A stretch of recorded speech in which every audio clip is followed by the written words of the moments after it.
This video is only for information purpose. तो भारतीय railway ने काफ़ी बड़ा संशोधन किया है और ये जो संशोधन किया है इन्होंने किराए के रूप में किया है। तो क्या 26 दिसंबर से ट्रेन टिकट महंगा हो जाएगा?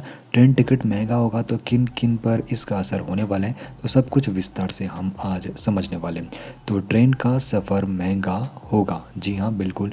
26 दिसंबर 2025 से ट्रेन का सफ़र महंगा हो जाएगा और ये तारीख आप लोगों को विशेष तौर पर ध्यान में रखनी है, क्योंकि 26 दिसंबर 2025 के बाद अगर आप लोग ट्रेन की यात्रा कर रहे हो तो किराया महंगा हो जाएगा।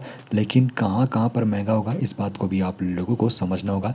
लेकिन भारतीय रेलवे का जो बयान आया है तो उन्होंने कहा है कि ये किराया वृद्धि नहीं है बल्कि किराए का युक्तिकरण हो रहा है। अब यहाँ पर कौन कौन प्रभावित होगा इस बारे में सबसे पहले समझ लेते हैं। तो जो लोग लंबी दूरी की यात्रा कर रहे होंगे तो उनको यहाँ पर किराया बढ़ा हुआ दिखने वाला है।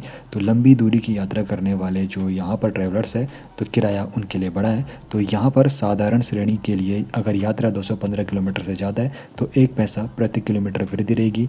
मेल और एक्सप्रेस नॉन एसी के लिए सभी दूरियों के लिए 2 पैसे की वृद्धि रहेगी और एसी श्रेणी में सभी दूरियों के लिए 2 पैसे की प्रति किलोमीटर वृद्धि रहने वाली है। तो ऐसे में अगर आपको बताऊँ, अगर कोई नॉन एसी से अगर ट्रैवल कर रहा है तो 500 किलोमीटर की अगर वो यात्रा कर रहा है तो उसको 10 रुपये यहाँ पे किराया अतिरिक्त देना होगा। वैसे ये किराया बढ़ोतरी इतनी ज़्यादा नहीं है, लेकिन इस छोटे से स्टेप से रेलवे सालाना तौर पर 600 करोड़ रुपए का रेवेन्यू बनाएगा। और इस प्रकार आप लोग देख सकते हो छोटी सी किराए वृद्धि से भी रेलवे ने काफ़ी बड़ा यहाँ पर ये अमाउंट बनाएगा और इसका उपयोग करने वाला है पेंशन के रूप में और मेंटेनेंस के रूप में। तो काफ़ी जगह ये पैसा लगने वाला है। अब यहाँ पर यात्रियों को क्या राहत मिलने वाली है और कौन कौन यहाँ पे मुख्य तौर पर प्रभावित होंगे इस बारे में भी यहाँ पर विस्तार से समझ लेते हैं।